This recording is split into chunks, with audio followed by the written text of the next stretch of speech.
Hello and welcome to a new chapter of mathematics based on applications of derivatives. So far we have discussed about the differentials and today we are going to discuss their applications. Starting with the rate of change of bodies, later we are going to discuss how we can use the derivatives in approximation, and finally we shall consider some problems that would be based on the applications of these derivatives. So starting with the rate of change of bodies, that is derivative as a rate measurer. For this, let us consider y equal to fx be a function of x.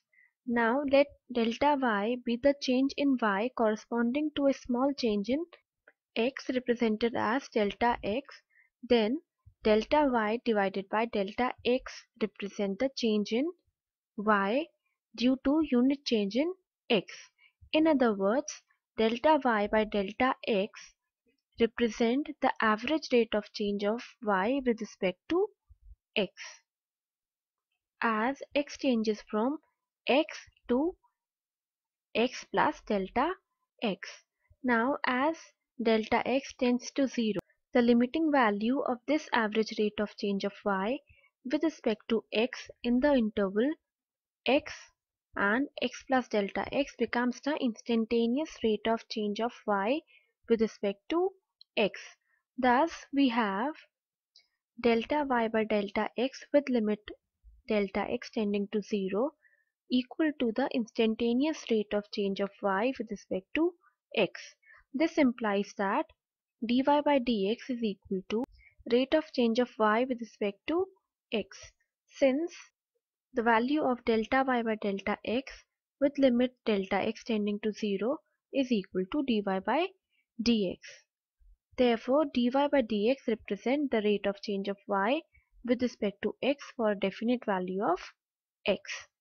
Thus, the value of dy by dx at x equal to x naught, that is dy by dx at x equal to x naught, represent the rate of change of y with respect to x at x equal to x naught.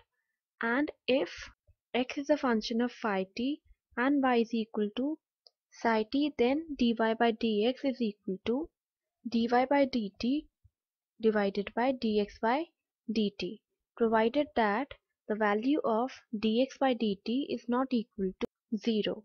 Thus, the rate of change of y with respect to x can be calculated by using the rate of change of y and that of x each with respect to t. Next, we are going to see how we can use the derivatives in approximating the value of the given function.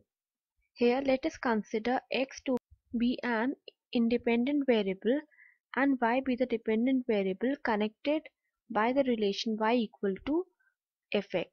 In order to approximate change of delta y in y due to small change of delta x in x, we may use a given set of steps that we are going to discuss in this segment. The first step of the algorithm is to choose the initial value of the independent variable as x and the changed value as x plus delta x. The second step is to find the value of delta x and assume that dx is equal to delta x. Next is to find dy by dx from the given relation y equal to fx. Next step is to find the value of dy by dx at point whose coordinates are x and y. Next is to find the value of dy by using the relation dy equal to dy by dx into dx.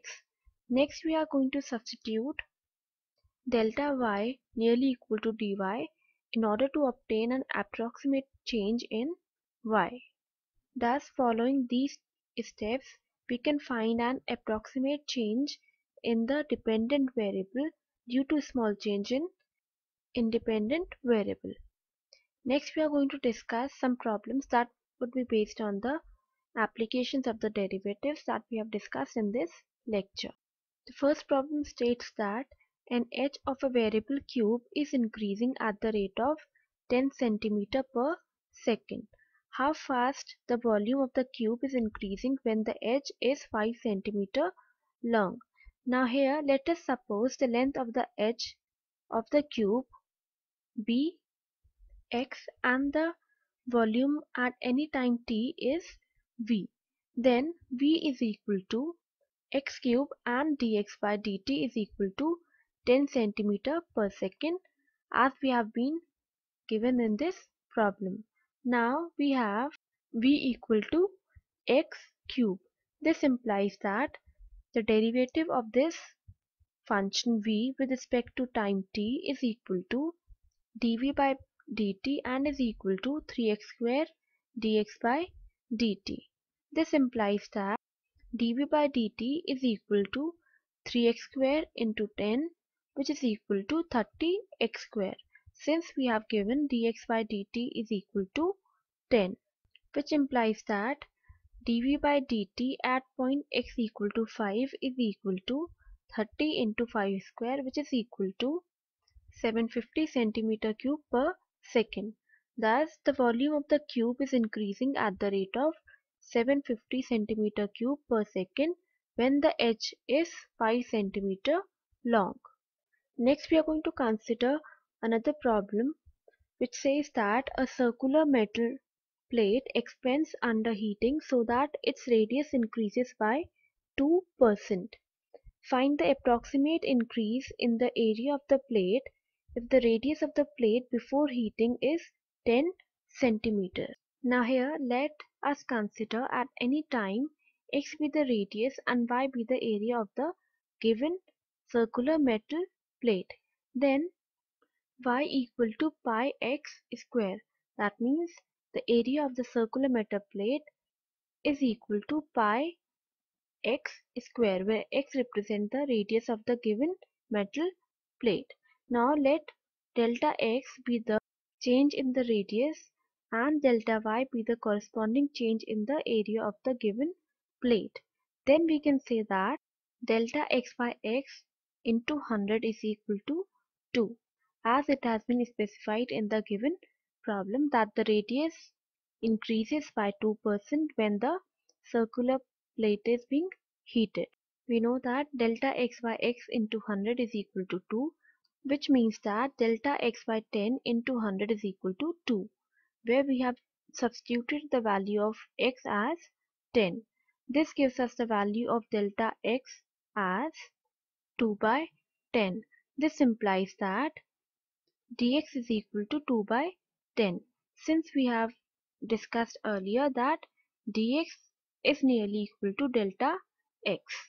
Now we have y, which is the area of the plate, is equal to pi x square, which gives us the value of dy by dx as 2 pi x. This implies that the value of dy by dx at x equal to 10 is equal to 2 pi into 10, which is equal to 20 pi. Therefore, as discussed, dy is equal to dy by dx into dx. This implies that dy is equal to 20 pi into 2 by 10. This is equal to 4 pi, or we can say that delta y is equal to 4 pi, since dy is nearly equal to delta y.